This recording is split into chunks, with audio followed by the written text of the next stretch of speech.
kita bangkit, berdiri, kita sambut Presiden pilihan kita di 2024, Bapak Anies Baswedan.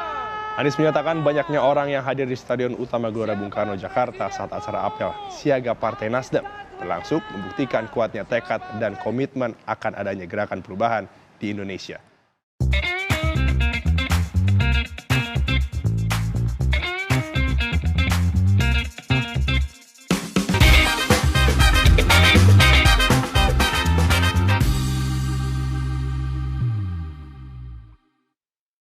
Dari 3 nama calon presiden antara Ganjar Pranowo, Prabowo Subianto, dan Anies Baswedan, cuma Anieslah calon presiden yang paling rapuh saat ini. Anies memang bukan calon presiden dari kader manapun, apalagi sebagai kader partai. Dia hanyalah calon presiden yang diusung oleh Nasdem dan didukung oleh 2 partai lain supaya batas syarat minimal partai untuk mengangkat seorang calon presiden itu terlampaui. Ini beda dengan Sandiaga Uno misalnya, yang masuk ke P3 dan menguasai partai itu sehingga bisa mengontrol ke arah mana partai itu bergerak. Anies sama sekali nggak mampu mengontrol Nasdem, Demokrat, dan PKS. Kecuali dengan ikatan janji bahwa Anies Baswedan akan membagi kekuasaan ketika mereka menang nanti. Dan sejak awal saya sudah mengingatkan Anies, ketika angin pilpres semakin dekat dan semakin kencang, bisa jadi kapal-kapal pengusung Anies akan oleng dan pecah berantakan ketika waktunya pendaftaran. Dan Anies akan ditinggal sendirian karena tidak ada komitmen yang kuat di antara mereka bertiga. Masalahnya memang Anies hanya mau jadi calon presiden, nggak mau jadi yang lainnya. Sedangkan beberapa ketua partai yang sudah mapan pun, seperti Agus Yudhoyono, Caimin, Airlangga Hartarto, meskipun mereka memegang kendali partai, mereka tetap fleksibel bergerak. Jadi capres alhamdulillah, jadi calon wakil presiden juga oke lah, dapat kursi menteri juga fine-fine aja. Kalau Anies Baswedan tuh nggak mau, ambisinya dia harus jadi calon presiden. Sehingga menyulitkan gerakan partai-partai pengusungnya yang bernaung di bawah payung koalisi perubahan. Dan masalah terbesar dalam pilpres ini, ongkos politik untuk bertarung itu semakin lama semakin mahal. Dulu tahun 2019, ada yang memperkirakan ongkos untuk seseorang ingin bertarung di pilpres itu angkanya sekitar 7-8 triliun rupiah. Sekarang di 2024 tentunya akan naik lagi. Mungkin saja ada di angka 10-12 triliun rupiah karena beban operasional yang semakin naik buat kebutuhan kampanye, bayar saksi di TPS, dan lain-lain. Karena itu seorang calon presiden harus punya modal yang kuat, nggak cukup punya modal semangat.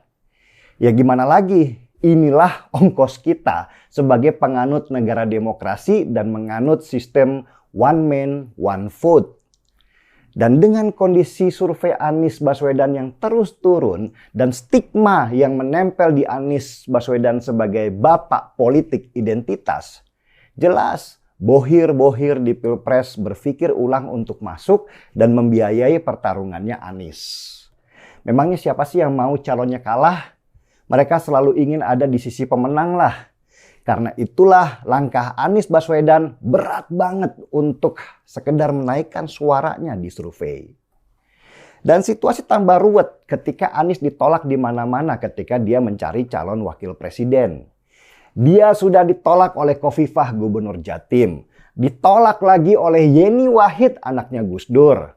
Dan saya dengar banyak yang menolak Anies Baswedan untuk jadi calon wakil presidennya, termasuk juga Mahfud MD. Bahkan Yeni Wahid dengan yakinnya dia bilang, memangnya Anies jadi nyalon? Ini menunjukkan keraguan bahwa Anies akan tetap jadi calon presiden ketika sudah masuk pendaftaran.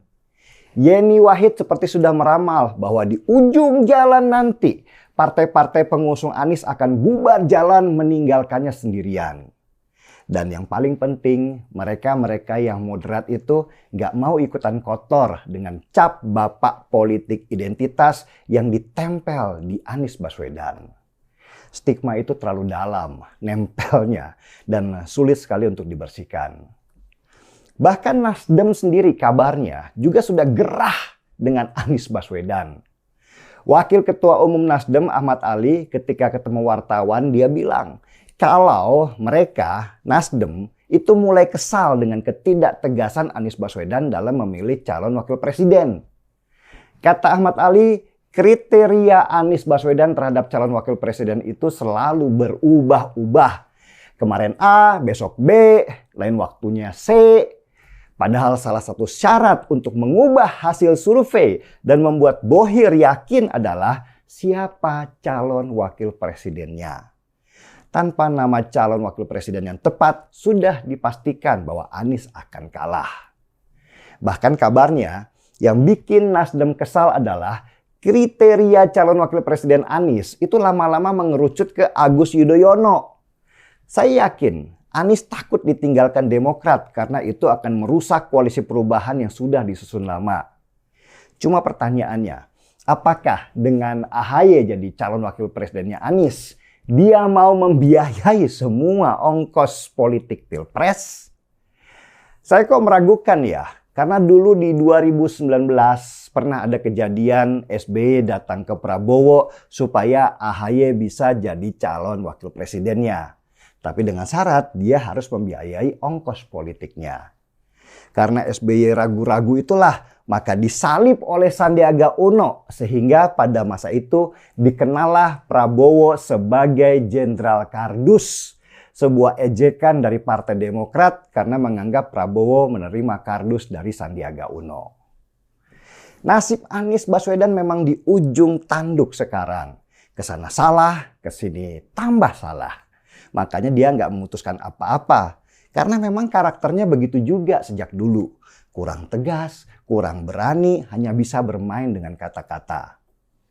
Jadi pas banget lah judul timeline kali ini. Anies bingung, Anies pun linglung. Itulah yang terjadi yang membuat kita nikmat mengamati sambil seruput secangkir kopi.